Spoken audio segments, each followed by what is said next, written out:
All right, so this is one of our more popular segments, right? We get a lot of calls throughout the week. We get a lot of good calls, don't get me wrong. We get some bad ones, too. Usually you can tell by the tone of my voice if I think it's a good call or a bad call. So we got a couple callers today. It's going to be Chuck versus Austin. These were the two. We thought that these were the two worst callers of the week, and we need to vote now who wins the prize of the worst phone call. Do we give them a prize? I don't think we give them a prize. They don't deserve one anyway. Their prize is, for now, they get to call back, but maybe not for long. But a set of steak knives? Yes, exactly. that would be good. A set of steak. Just as long as OJ's not our worst caller of the week, I wouldn't have a problem with that. So let's start with Chuck. So Chuck called us earlier this week, Chucky, and he gave me a phone call, and he wanted to talk about the deep state, whatever that is. So have a listen to this call. Chuck is next. Chuck, I got about a minute for you. What's going on? Hey, what's up, Chuck? Yes, sir. Go ahead. I got about 1 minute. Go ahead. I'm calling Paul. He's a deep stater. He's a warmonger. What is the deep state, by the way? Vernon Jones wasn't invited to the Democratic. He's a Congress Democrat. Hey, Chuck, I got a question for you. He's an African-American. Chuck, what is the deep state? Can you give our listeners a definition of what is the deep state? You know what it is. No, I don't. Please tell me. Jill Biden. Did she mention Chuck, Hunter Biden's Chuck, affair I would with like you Beau to Biden's answer. son? Chuck, Why? I really don't know what the deep state is, so I only have about 45 seconds. Please tell our listeners exactly what the deep state is. I'd like to hear your definition. I'll let JD take care of that. What a dope. Yeah. Okay, that was a pretty bad phone call. What? How did that make the list? That wasn't a bad phone call. I thought we've had some really First of all, awful phone calls. You can't influence the voters, number one. I need more you cannot say in this list. You cannot moving forward. Influence the voters, number one. And number two, this was predetermined before the show today, so you weren't here. No, that's so, true. It's very hard for you to be a part of a segment when you're not here when we're going over the show. That's a valid point. Yes. Good point. In the future, I'd be more than happy to have you involved if that's okay with our producer. I would like to know what JD's idea of a bad call would be. Anybody who defends Joe Biden would be like a bad call. But we'll find out next week. Take notes. You hear Joe Biden. Hey, Joe Biden has so much compassion, JD. That's a horrible call. I don't even. Actually, you know what Donald Trump just said today?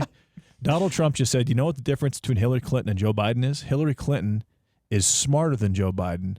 Joe Biden is more likable than Hillary Clinton, which I agree with 100%. I thought Trump had that spot on the fact that he recognized that. Maybe on November 5th, Donald Trump will sign a deal with Fox News and he can be a political commentator. I guess that's possible. But anyway, let's get back to business here. So you heard from Chuck. By the way, I disagree with JD. I thought that was a horrible call. But let's go to Austin. It wasn't an exceptional call, but I don't think it was Brian, we take like 350 calls a week. We take a lot of calls. And that was one of our worst two calls. I'm not buying it. Well, you didn't even hear the other call yet, so let's give it a chance. I've heard Austin's call. I think this one actually was pretty bad. So this was Austin who called in, who said this phone call had to do with shampoo and masks. We were talking about the importance of wearing masks. Listen to this phone call. It's unbelievable. So let's go to Austin. Austin, you're next up on the Vegas Take. What's up? Hey, what's up, Austin? Hey, buddy. Okay, so I just got a haircut, and I got a shampoo with my haircut. And Congratulations. I was wearing a mask. Thank you. I was wearing a mask, and I can smell the shampoo. So explain that to me. So you're telling me because you were wearing a mask, getting a haircut, and you could smell the shampoo, you're trying to make that correlation. He's saying masks don't work. Hold on. I know what he's saying. Absolutely. Let me finish. You're trying to make the correlation because you smelled shampoo at the hairstylist that masks don't work and they don't prevent the spread of the virus because Austin, who has no medical expertise at all, among the thousands of studies about masks and the surgeons who have worn masks for over 100 years, you're telling me because Austin, let me tell you something, I could wear 10 masks and still smell JD's farts, but that doesn't mean I'm going to tell everybody not to wear a mask. Oh, by the way, I went on a diatribe after that. You didn't hear this part, but I went on a diatribe and I was talking to all the doctors that were performing surgeries.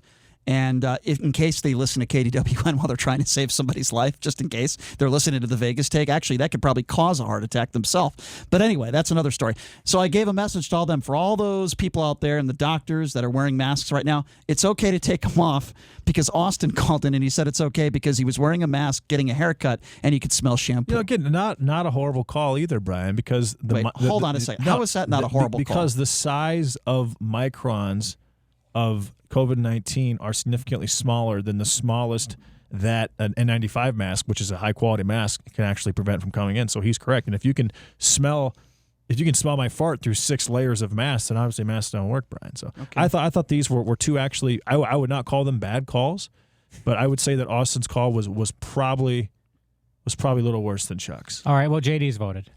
That's my vote. Obviously, JD has voted. I think that's rather obvious. Yeah. So we say Austin, you said? Yeah, I'll give it to Austin. Shampoo guy. Shampoo guy, yeah. Just because his delivery wasn't very good. Because of his delivery? Yeah. Not what he said. Yeah. Because of his delivery. Yeah. Yes, delivery, very important. When you call into this show, make sure that your delivery is spot on. He had good content, though. He actually did. Okay, well, I'm also going to go with Austin the Shampoo Man, but for a slightly different reason, and that is because he is making kind of an erroneous scientific claim, and he's not a scientist. So to my knowledge, he's saying, I can smell shampoo, therefore a mask cannot stop a deadly virus. Whereas the other guy, and I've used this excuse before, Chuck is like the guy from King of the Hill. Was it Boomhauer? Not Boomhauer. The other, that Dale. Oh, Dale. The neighbor who's kind of a conspiracy theorist. Oh, okay. This is just who he is. There's probably some mental issues going on. That's just who he is. So I don't think Chuck can help it. He's just a paranoid guy. Whereas I think Austin actually had to put some thought into that idiotic comment. So, all right, we got your vote, so it's 2-0. Okay. Austin it is. This is going to come down to Sean, and I'll tell you why, our second producer here. I am going with Chuck. For two reasons. Number one, I want to go to Sean, and I want to put him on the air. That's number one.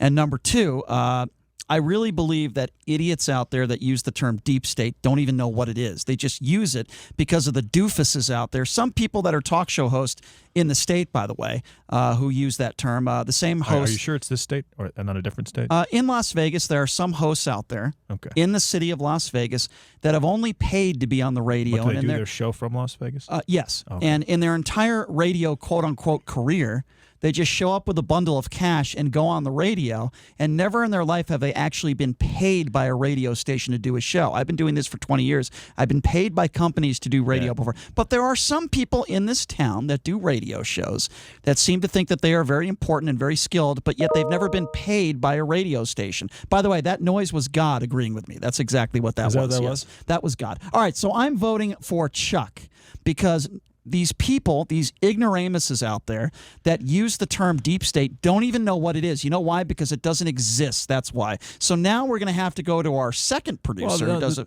the deep state is supposed to be a group of politicians who have been in the game on both sides, on Republicans and Democrats, who do whatever they can behind the scenes to protect the way things have been for the last 30 or 40 do me a years, favor for Monday. Assuming that it's very nefarious. Do me a favor on Monday. Find me a Democrat that was talking about Republicans and called them deep state. I'll gladly be open to that, but I haven't heard it in 40 years of my life. That doesn't change anything. Okay, well, I'm just saying. You're making the case that Democrats also call Republicans deep state. But anyway, I'm saying you're stealing Sean's thunder now. I'm saying there are deep state Democrats and deep state Republicans, and they work together. That's what I'm saying. Okay. Well, yeah. I mean, I don't know if that's true or not. Sean, this is a very crucial vote. This is a crucial vote right now by Sean, who is a big Raiders fan. I know he's looking forward to the Raiders season. Sean does a great job dealing with our phone calls. He daydreams about the Raiders all day long, and sometimes he doesn't get the phone calls on the air in time. Sean, can I just say this? Because he's busy daydreaming about the Raiders. Sean, you do a great job with our phone calls. Never do you make mistakes on our show.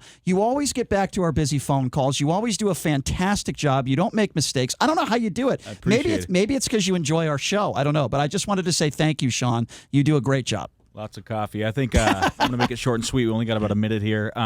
My vote's going to go to Austin, and here's why. I'm not throwing Chuck a bone, but I can kind of see how these news outlets, they throw around that word deep state, so that makes a little bit of sense. Austin, I don't know where the hell he got this shampoo comment because I haven't heard that before, so I'm voting Austin. That is weird. All right, Sean, fair enough. Truth of the matter is they were both horrible phone calls. Yeah. Well, Austin's a winner. Yeah. Another week in the books, ladies and gentlemen. It's been a fun week of shows, and we'll be back at you live on Monday. Don't worry, we're not taking any more vacation for a little while.